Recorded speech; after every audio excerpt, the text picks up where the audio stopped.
10 فرمان.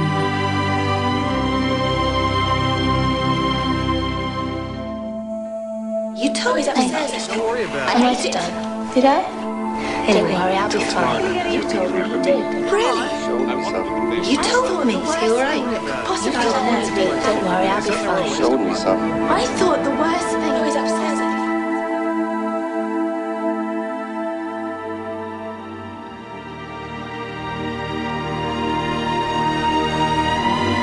و خداوند این کلمات را بگفت: دروغ نگو. فرمان 9.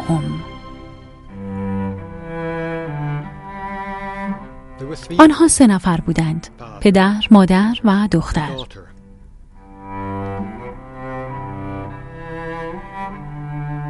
وقتی مادرش از دنیا رفت، او هنوز بچه بود. دوران خیلی سختی بود، چون او و پدرش تنها مانده بودند. پدرش تنهایی، تهی بودن و دلتنگیش را زیاد بروز نمیداد. اما گاهی اوقات از این عالم دور میشد و او فکر میکرد که پدرش به مادر فکر میکند. آن وقت او نمیتوانست به پدرش نزدیک شود.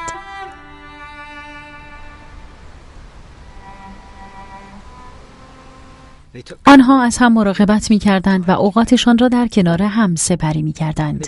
آنها همیشه با هم رو راست بودند تا اینکه او در سر کارش با یک نفر آشنا شد. آن شخص از کنیا آمده بود تا روی یک پروژه تحقیقاتی کار کند. او خیلی مهربان بود و دخترک از این مسئله خیلی خوشحال بود. اما پدرش از این مسئله خوشحال نبود و این او را آزار می‌داد.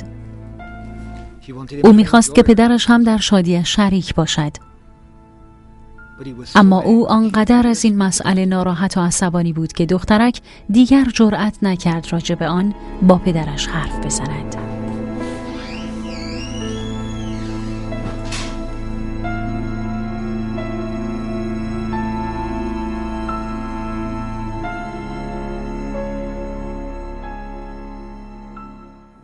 و فرمان 9 اینه که بر همسایت شهادت دروغ مده.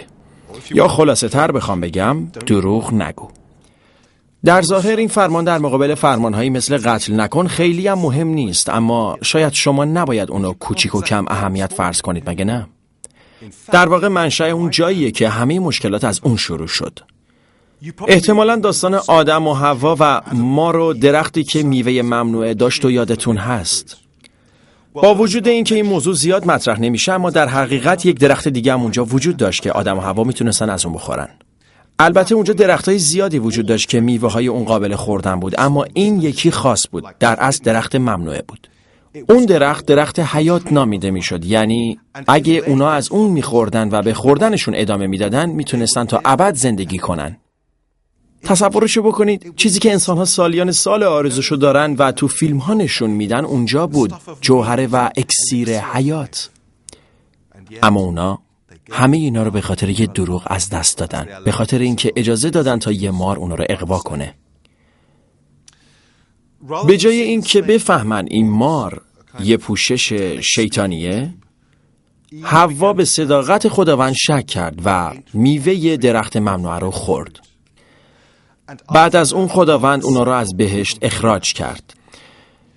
میبینید اگه اونا اونجا میموندن مطمئناً میتونستن تا همیشه از درخت حیات بخورن و این کارشون باعث شد تو وضعیتی که به اون وارد شده بودن باقی بمونن.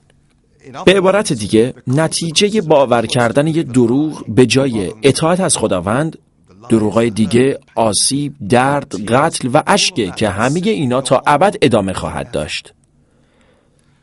بنابراین خداوند از ابتدا تصمیم گرفته بود تا با بستن دروازه های حیات به روی ما از رنج و بدبختی نجاتمون بده. در طول کلام میبینیم که شیره حیات کم کم از درون انسانها خارج میشه. اونا اول به طرز باور نکردنی عمر میکردن، یعنی بعضی از اونا حدوداً 1000 سال عمر میکردن. اما کم کم وقتی که اثر میوه خارق‌العاده کمرنگ شد، طول عمر انسانها هم کم شد. در طول این مدت خداوند یه برنامه نجات رو طراحی کرد، یه راهی که به وسیله اون بتونه انسانها رو از اسارت این دروغ خارج کنه و به حیات ابدی برگردونه. این فرمان بخشی از برنامه‌های خداوند رو در خود جای داده. بیایید با هم عمیق‌تر نگاه کنیم.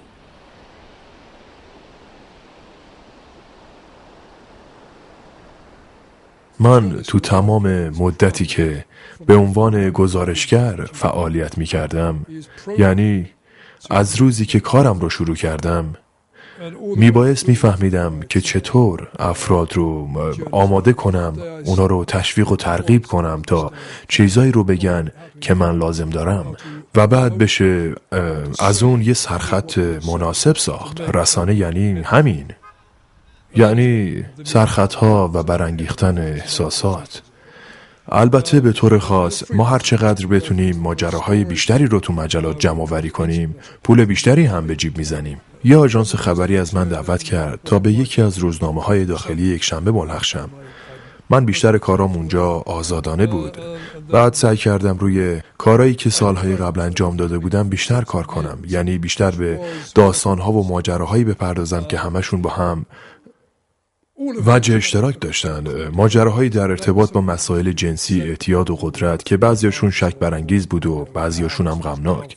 تو همه موارد همه کارها برای عنوان مقاله ها بود، مثل برنامه تلویزیونی تبادل همسران.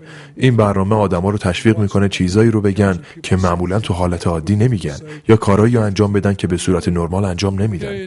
درباره اینم نوعی صحنه سازیه. تو موارد دیگه هم موضوع خریدن ماجراهای زندگی مردمه. وقتی میخواید یه داستان رو بخرید، به شما اجازه میدن که یه نگاه کوتاه بهش بندازید، فقط برای اینکه هیجان اونو بالا ببرن. پس ما برای پولمون ارزش قائل شدیم. وقتی با این شیوه انسانها رو میخریدیم، اون روزا پول زیادی به جیب میزدیم. وقتی اونا رو میخریدین، اونا حرفی رو میزدن که شما میخواستین. من اصلا از کارم پشیمون نبودم. با خودم میگفتم اگه من این کارو نکنم یه نفر دیگه اونو انجام میده. خیلی عالی بود. البته هر وقت حقایق در روند داستان مشکل درست میکرد، خیلی راحت فراموش میشد یا اینکه کنار گذاشته میشد. یعنی در واقع اخبار دستکاری میشد. خب حضور من در اونجا به خاطر خودم بود، یعنی کاملا خودخواهانه بود. من دنبال لذت‌های شخصی خودم بودم و آسیب‌های زیادی به خاطر مطرح کردن مسائل مردم تو جراید که عمومی شدنش خیلی پر سر و صدا بود وارد می‌کردم. وقتی اسم کسی به خاطر مجادله تو روزنامه برده بشه، زندگیش کاملا عوض میشه. وجهه اون خیلی عوض میشه و با این کار زندگیش کاملا به هم میریزه. زندگیش دیگه هیچ وقت به حالت اول در نمیاد. اما هیچ کس به این موضوع اهمیت نمیداد. گزارشگران مثل سربازای کوکی هن، یا مثل سگای وحشی میمونن که رها شدن تا برن و تومه رو بگیرن. یادم میاد یه بار تو صحنه اول یکی از مجلات این عنوان نوشته شده بود: آیا مرد تو یه زناکار است؟ تو تمام اون مدت یه سری تجاوز زنجیره‌ای اتفاق میافتاد. این مجله با عنوانی که مطرح کرد در واقع میخواست از آب گلالود ماهی بگیره. مسئله‌ای که اونا مطرح کردن خوانندگان زن رو زیر سوال برد. عنوان اینطور بود: آیا شوهر تو اینطور است؟ او مرتکب این کارها می شود؟ ممکن است یه زناکار باشد؟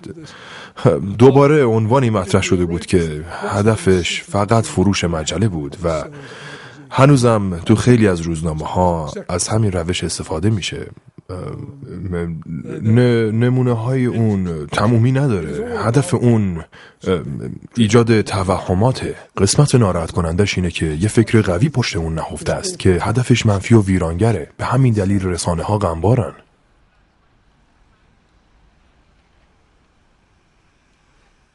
در متن اصلی آمده است که تو نباید بر علیه همسایت شهادت دروغ بدهی.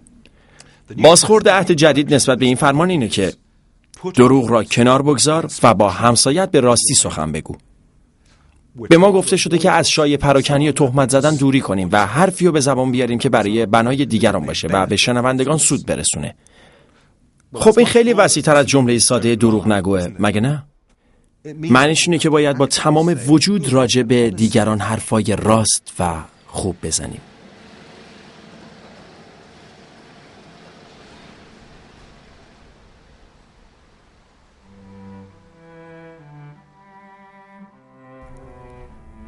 دوستش بعد از مطالعاتی که برای پروژهش لازم داشت به نایروبی برگشت. آنها به هم قول دادند که برای هم نامه بنویسند، اما نامه‌های او هیچ وقت پاسخ داده نشد. وقتی خبری از آن مرد نشد، او هم از نامه نوشتن خسته شد و بالاخره از این کار دست کشید.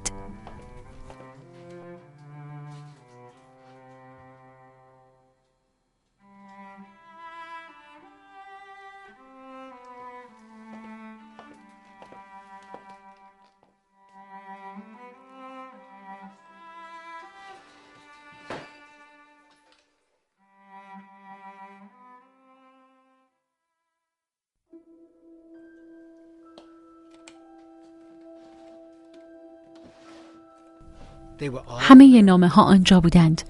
او هیچ وقت فکرش را هم نمی کرد که پدرش با او این کار را بکند و نامه ها را از او قایم کند. او می دانست که یک جای کار اشکال دارد. آنها همیشه با هم خیلی راحت بودند، اما به نحوی این مسئله تمام شده بود. شاید پدرش می ترسید که او را از دست بدهد و کاملا تنها شود. او اصلا جرأت نمی کرد راجع به چیزی که فهمیده بود با پدرش حرف بزند و در آخر هم تحملش راجع به این مسئله تمام شد. آنها هر دو داشتند با یک دروغ زندگی می کردند و او می خواست از این مسئله فرار کند. به پدرش چیزی نگفت و 2 هفته بعد به نایروبی رفت.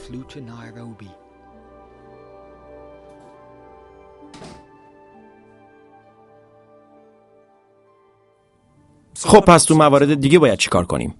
سیاست ها چی میشن؟ آیا مصلحت آدما باید جای حقیقت رو بگیره؟ به نظر میرسه که بخشی از مهارت سیاستمداران اینه که مردم رو قانع کنن تا بدون دخالت حقیقت به اونا اعتماد کنن. رسانه ها چطور؟ گاهی وقتا ما در نقش پنهان کنندگان حقیقت میدرخشیم. حتی ممکنه فقط یک جنبه از ماجرا رو نشون بدیم و بقیه رو به هر دلیلی بروز ندیم. این کار حقیقت رو دچار مشکل میکنه، مگه نه؟ قرار دادن چیزی برای صفحه تلویزیون و نمایش اون برای همه مردم جهان اهمیت اونو از زندگی هم بیشتر میکنه. اما بعضی وقتا با وارونه جلوه دادن حقیقت اونو پست و حقیر میکنن. کمر حقیقت خم شده به خاطر اینکه همه چیز بیش از حد در حال بزرگ شدنه. بذارید منظورم با یه مثال بهتون بگم. چند سال پیش وقتی ناوهای آمریکا در سواحل سومالی کناره‌گیری کردند تا مأموریت صلح‌آمیز ملل متحد رو به انجام برسونن، یه اتفاق دیگه قبل از کناره‌گیریشون افتاده بود. چند روز قبل گزارشگران به اون ساحل اومده بودن. اونا همه مقدمات رو فراهم کرده بودن و همه چیز برای تهیه گزارش از رسیدن گروه‌های آمریکایی آماده بود. چیزی که میتونست روی صفحه تلویزیون به صورت یه فرود خطرناک جلوه کنه، به صورت واقعی در اومده بود که به دقت برنامه‌ریزی شده بود و این کار به وسیله مسئولان رسانه‌ها و سیاستمداران انجام شده بود تا بینندگان تحت تأثیر قرار بگیرن. صادقانه بگم، بدون رسانه‌هایی که شایعات آخر هفته رو در سیل عظیم روزنامه‌ها و مجلات چاپ می‌کنن چه کار کنیم؟ و از اونجایی که ممکنه شایعات بر اساس حقیقت به وجود اومده باشن، اثرات مخرب اونا از دروغ کمتر نیست. اغلب اوقات تنها هدف اون ارضای هیجانات شخص گوینده است و نه برای فردی که راجع به اون بحث میشه. بدترین نوع شایعه بدگویی، تهمت و غیبته. به زبان آوردن سخنان نادرست در مورد کسی با هدف آسیب زدن به او. قضاوت نادرست چطور؟ آیا بعد از شنیدن گزارش‌های تهمت‌آمیز ما این آمادگی رو کسب نمی‌کنیم که همه چیزو کنار بذاریم، خودمون کار هیئت منصفه، قاضی و اجرای حکم رو به عهده بگیریم؟ خب تا اینجا هیچ مسئله‌ای وجود نداره که درکش سخت باشه. ما دروغ رو میشناسیم. پیدا کردن کسی که گذشته‌اش کاملا پاک باشه کار خیلی سختیه. بهتره واقع بین باشیم. اگر نمیخوایم دروغ بگیم خیلی خوبه، اما حقیقت رو چطور تعریف کنیم؟ حتی ژنرال رومی پیلاتوس هم که مسئول به صلیب کشیده شدن عیسی مسیح بود، در روز محاکمه گفت حقیقت چیست؟ فکر نمی کنم این سوال خیلی هم جدی بود، چون کمی بعد کسی رو با میخ به صلیب کوبید که میگفت خودش پاسخ این سواله. 2000 سال بعد یه روزنامه نگار محترم اینو نوشت: ما نمیتونیم بدون دروغ در کنار هم زندگی کنیم. حقیقت مطلق نه مورد انتظار نه مورد نیاز. حقیقت قابل مذاکره است و میشه یکم اونو تغییر داد.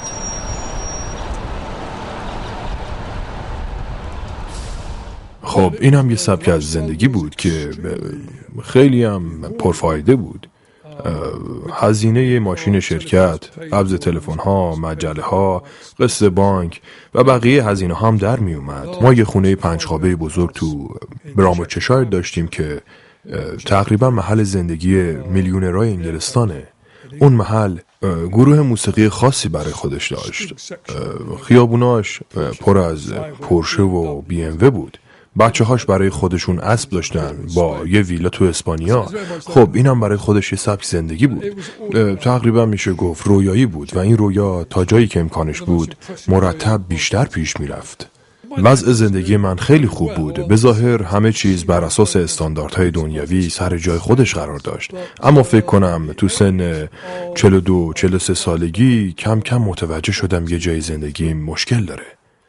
وقتی به عقب نگاه میکنم میبینم زیاد با عقل جور در نمی اومد. اما من فقط احساس میکردم که همه چیز سر جای خودش نیست. در واقع به عبارتی همه چیز داشت تو هم میشکست.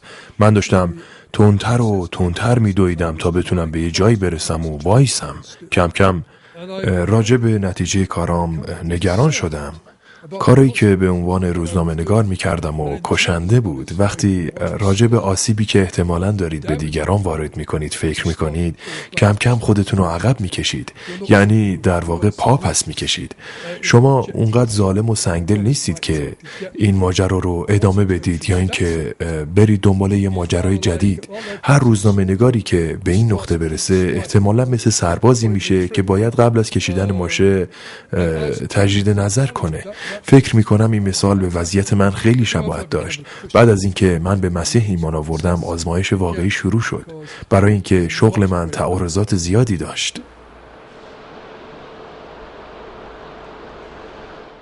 به نظر من ذهن محدود ما به ما این اجازه رو نمیده که معنای حقیقت مطلق رو درک کنیم. اما عیسی مسیح میگه که من راه راستی و حیات هستم. یعنی در واقع اون اظهار داشته که نه تنها حقیقت رو میشناسه بلکه خودش حقیقته.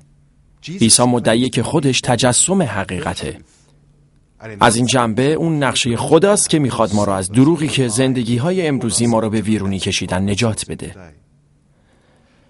انجیل تلویح هم میگه حقیقت شما رو آزاد خواهد کرد. آیا این به معنی حقیقت وابسته است؟ من اینطور فکر نمی‌کنم. اشاره اون به خداونده که حقیقت مطلق خود اوست و همچنین به یک شخص یعنی پسر خداست که اومد تا تجلی بخش حقیقت در بین ما باشه. اگه بخوایم عمیق‌تر بگیم، اگه اونو پیروی کنیم، او ما رو آزاد خواهد کرد. او فرمود حیات ابدی را مجددا به ما باز خواهد گرداند.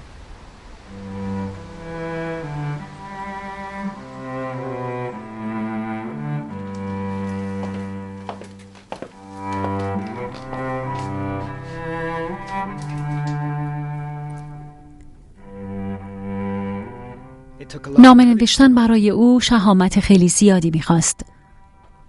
حالش اصلاً خوب نبود. حالا داشت به پدرش دروغ میگفت، درست همانطور که پدرش به او دروغ گفته بود.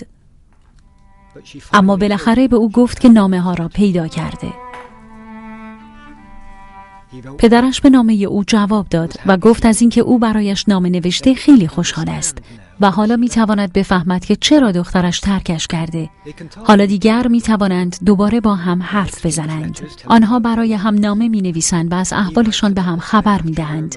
پدر راجع به دوران بعد از مرگ مادرش مینویسد و اینکه او چقدر احساس تنهایی میکرد. این کاری بود که او قبلا اصلا نمیتوانست انجام دهد.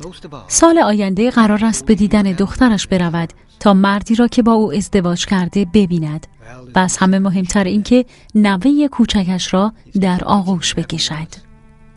اکنون دیگر هیچ جدایی بین آنها وجود ندارد، فقط پشیمانی از این که چرا این همه مدت از هم جدا بودند.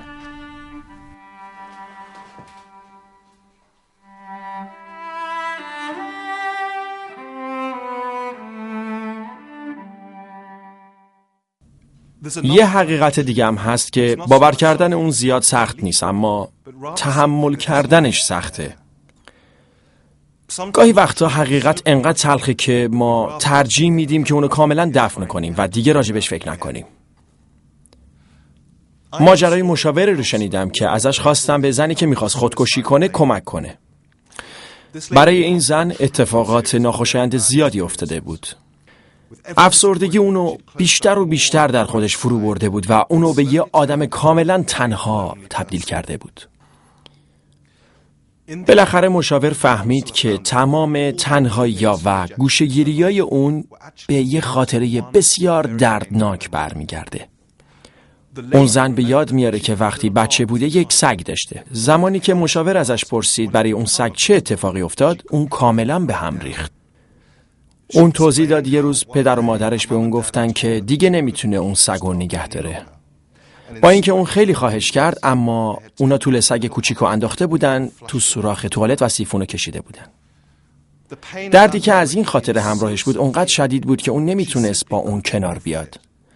بنابراین سعی کرد تا اونو از ذهنش پاک کنه. تصمیم گرفت تا اونو کاملا به فراموشی بسپاره. با اینکه اون خاطره کمرنگ شد، اما آسیبی که به اون وارد شده بود از بین نرفت. از اون به بعد هر کسی که سعی میکرد به اون دختر نزدیک بشه، اون دختر بهش اعتماد نمیکرد و چون میترسید از اونا آسیب ببینه، ازشون دوری میکرد. تا اینکه اون بالاخره واقعیت این خاطره تلخ رو درک کرد و فهمید که ترس ناشی از اون اینو اسیر خودش کرده. اما فقط روبرو شدن با این حقیقت نبود که زندگیشو عوض کرد. اون همه آسیب دیدگی‌ها و خشم و تلخی که حس می‌کرد و به گردن خدا مینداخت. من حدس میزنم بهتر باشه بگیم روبرو شدن با واقعیت دوباره اونو آزاد کرده بود.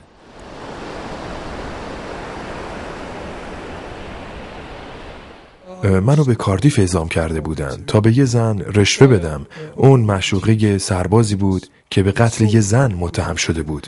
اون زمان تو انگلستان این قتل خیلی سر و صدا به پا کرده بود.